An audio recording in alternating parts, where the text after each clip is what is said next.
Soy Sofía Molina, periodista en práctica en Corcudec, y les doy la bienvenida a una nueva entrevista. En esta oportunidad conversamos con Rodrigo Piracés, artista, escultor y director de extensión y pinacoteca de la Universidad de Concepción, quien nos comentó sobre toda su trayectoria, tanto como artista, docente y director. Todo eso y mucho más en una nueva sesión de entrevistas en Fragmentos de Corcudec. Rodrigo Piracés. El tema del arte devino, digamos, desde los juegos, ¿no? Yo, de muy niño, mi papá, a él le gustaba hacer cosas en madera, le gustaba hacer inventos, hacía muchos experimentos de equilibrio, de cosas con fuego, con vapor, etc. Y ahí, bueno, eso yo lo descubrí después, ¿no? Ahí yo como que generé una fascinación por esas cosas que él hacía. Y después ya, cuando estaba en el colegio, fue la decisión por la poesía, por escribir y por leer. Yo salí del colegio y dije, yo voy a ser pintor. Esa era mi cosa, que a mi papá fue así como un terremoto, ¿no?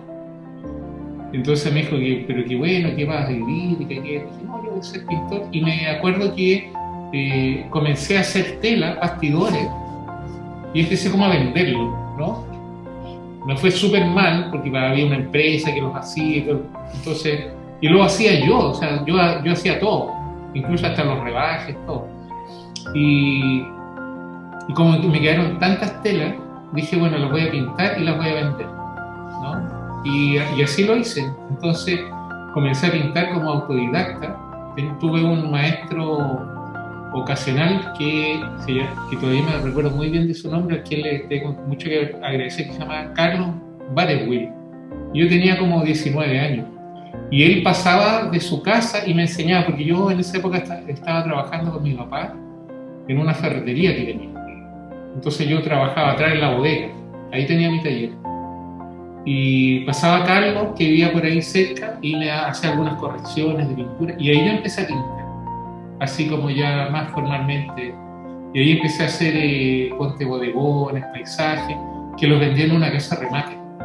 Yo me acuerdo que los vendía como en 5 lucas, 10 lucas, los cuadritos chiquititos. Y después de ahí me fui mi papá cerró ese local, me ofreció que me ayudaba a poner un local, porque veía que mi futuro no era muy auspicioso. Y yo le dije que no, y ahí yo me fui a Bellavista. Me fui al barrio Bellavista, y ahí yo conocí a unos amigos que eran pintores y que ellos habían egresado de la Chile. Y me invitaron a participar del taller. Y el taller estaba en lo que se conocía como el Café del Cerro, que era un lugar emblemático de Bellavista de esa época, ¿no? Y ahí en Bellavista yo tuve mi primer taller. Y éramos 8 pintores, yo era el más chico, y Bellavista era un ambiente súper como cultural. Y esa fue como mi escuela máxima como autodidacta. Pero yo entré muy tarde a estudiar arte. Yo entré a los 27 años. Cuando tú eres autodidacta en el arte, tú no te contaminas como con el gremio de los artistas o lo que está asociado. Entonces, yo estaba muy vinculado en esa época, bueno, estábamos en época de dictadura, ¿no? Estaba muy vinculado a la política también. Entonces, todo mi quehacer cultural también tenía que ver un poco con lo que estaba pasando en el país. Entonces, nosotros hacíamos exposiciones en las juntas de vecinos de las poblaciones. Tenemos toda una cosa así, bien como, señora, teníamos un grupo cultural con el Lucho Vitale, que era un gran historiador fallecido, un gran historiador, un poco silenciado por evidentemente todo lo que fue la dictadura, ¿no? Y por su punto de vista, y también con mucha gente, con Lautaro Lavey, con mucha gente que era del Centro Cultural Mapocho, un centro cultural que estaba frente a la Universidad Católica. Y en esa época, cuando yo tenía taller ahí también, que fue después de lo de Bellavista, también estaba en el último piso, por ejemplo, estaba el Pedro Lemebel, estaba la Yegua del Apocalipsis en ese mismo centro cultural. Entonces nosotros teníamos un vínculo de gente así que estaba en el entorno, que era súper comprometido. Entonces el tema del arte era una cuestión súper social, ¿no? Que tenía que ver con lo que estaba pasando ahí. Entonces cuando uno conocía a un amigo pintor o escultor, pucha, era como un amigo, era como un hermano al tiro, ¿no? Sin embargo, después que yo entré con toda esa ilusión a la escuela de arte de la Chile, y me di cuenta que no, porque ahí era todo lo contrario. Había había como gremios, uno eran los grabadores, otro eran los pintores, otro eran los escultores. Y ahí fue como un poco decepcionante para mí, que venía de este mundo solidario que era de los trabajadores de la cultura. Para mí siempre he tenido series como la pintura. Y recuerdo todavía una anécdota que venía caminando en la noche de la casa de la que ella, en aquella época era mi polola, ¿no? Y venía caminando y de repente encontré botada en la calle una puerta que estaba como quemada abajo, ¿no? Y era una puerta maciza, así como de buena calidad, y como que se había quemado, seguro me dio la sensación como que se quedó una estufa y quemó esa parte. Y yo la vi como que me fasciné con esa puerta y la tomé y me la llevé arrastrando de vuelta a la casa de mi polola, ¿no? Esa tremenda puerta. Y después la empecé a trabajar y le empecé a agregar cosas, elementos. Como que cuando tú eres autodidacta en esa época es como que tú no tienes ningún prejuicio. Entonces como que uno inventa nomás. Entonces uno ocupa lo que necesita. No hay una disciplina, no hay un gremio, no hay técnicas, todo te sirve.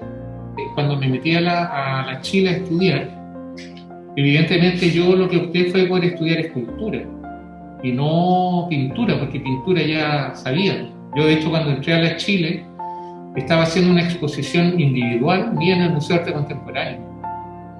Entonces yo cuando llegué tenía todo el hall central del Museo de Arte Contemporáneo y estaba con los mechones, ¿no?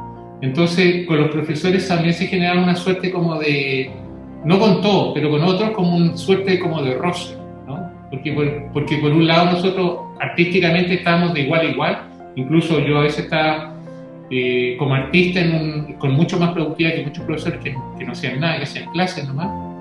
Entonces eso generó ciertos desequilibrios que nos hicieron muy agradables de repente la estancia. El tema esto como de la recolección de piezas y como la imaginación y cómo se van ensartando me fue llevando a través de la poesía también y de mi lectura de Nicanor Parra, fui generando como asociaciones, ¿no? Con la cosa de los artefactos visuales. Y de ahí yo empecé como a trabajar con objetos, ¿no? De frentón. Entonces empecé a trabajar con objetos, a inventar objetos. Yo tenía 30 años cuando salí con mi título, ¿no? Porque entré a estudiar a los 27. Y a los 30 salí, porque di unos exámenes de suficiencia para evitarme hacer algunos cursos.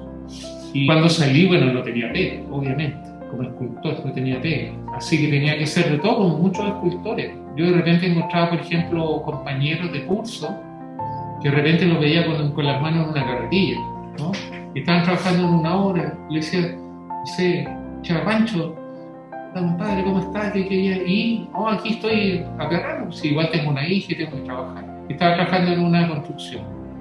Yo también hice muchas rejas, como sabía soldar, sabía cosas de madera, cosas de maestro. Entonces fue mucho tiempo maestro haciendo cuestiones para casa, y con eso me mantenía, digamos.